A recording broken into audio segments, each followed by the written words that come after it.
A major challenge for expectant mothers in Baringo County, where nearly half of the deliveries take place at home under the care of traditional birth attendants who often lack the training and equipment to handle emergencies.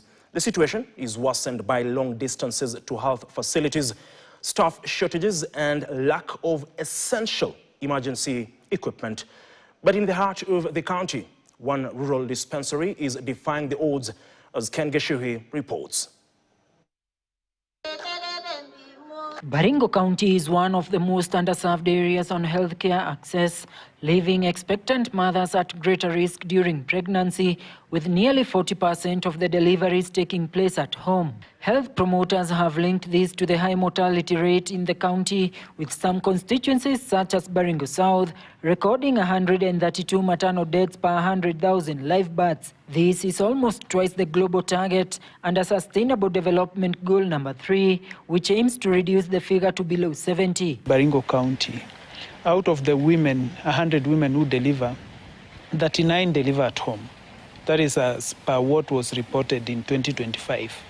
And with a maternal mortality of 72 reported per 100,000, there is need to enhance the skills of healthcare worker. For many women, the journey to safe delivery begins with a long walk or a bumpy ride on bodabodas and tough terrain to the nearest health facility, which is mostly dozens of kilometers away. In the heart of rural Baringo North, Atiar, a small dispensary, is fighting to reverse this. Expectant mothers arrive here daily from distant villages, some walking 4 hours while already in labor.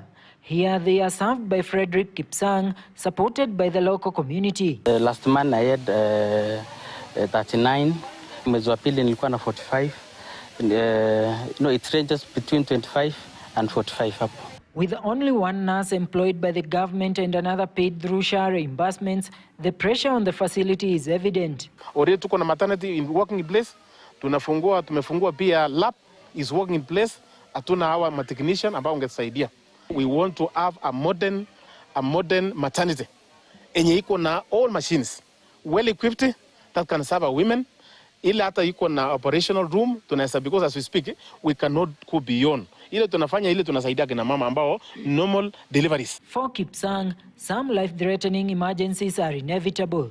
One such case is Mercy Chemenjo, who suffered postpartum hemorrhage. Najifungua salama, nikaenda kwa ile room ya kwenda kurest. Fred Kipsang akakuja kuniangalia, akaniambia imekuwa kubaya. Sasa akanidungia dawa kidogo kidogo, imekuwa imezidi. Aka develop atonic uterus. Uterus ilikataa kucontract baada ya kujifungua, baada hata ya kumpatia oxytocin. Mercy and her now 1-year-old son were lucky that Frederick had earlier received training on the use of pneumatic anti-shock garment and issued with one from Dandelion, Africa. The life-saving garment is wrapped tightly around the mother's lower body to slow the blood loss. This allowed time for her referral to Kabarnet Hospital. NASG inasaidia mama ikifungwa, ina compress the muscles and then inachukua damu kwa vital organs kama the liver, the brain. Nilikuwa natoka mpaka mimi sikuwa na damu hata kidogo. Na kama singekuwa nini, singekuwa hii nimenifungia ile nguo.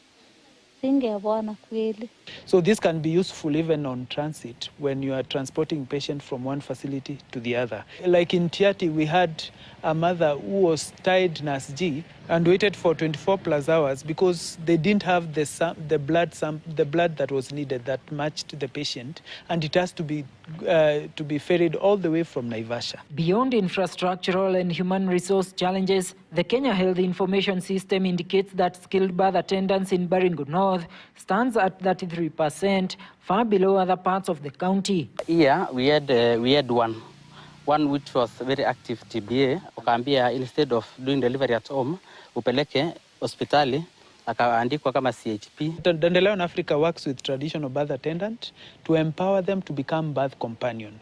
So we are integrating health messaging to improve their ANC care, to improve skill delivery, and so that they accompany mother to the hospital. And to ensure that that is sustainable, we don't just train them on health. We are also training them on livelihood and simple skills that will bring them revenue, so that they don't look at as a loss, but they look at it as a win to improve the health of their community. Also on the cultural front, Frederick has been campaigning in the community for men to accompany their wives to antenatal clinics and be present during delivery to increase their participation and understanding of health matters, challenging long-held cultural norms. Kulingana sisi wakale, kitamaduni yetu, mama naenda na mama. Mama naenda na mama, lakini kwa sasa hivi kulingana na vile mimi naona ama vile mimi napenda, wakaaji wakuje na bibi zao, wazee wakuje na bibi zao hospitali. Kupika sasa kwa hospitali nikajifungua sawa. Mzee akashika mtoto. Alafu daktari sasa akaanza kuniosha kwa tumbo, baba ndio ula kuna mtoto. Hiyo kazi yote ni ngumu sana. Siku hiyo nilijua kweli afya ya mzee ni mzuri. Alienda kunisaidia mzuri sana. Mwezi 6 sikufanya kazi yoyote. Naambia wamama wengine, mkisikia saa ile mko na mimba, enda hospitali. Alafu muandamana na mzee, alafu asikia hata at least ujunge yenye unasikia aone. Ken Gashuhi, KTN.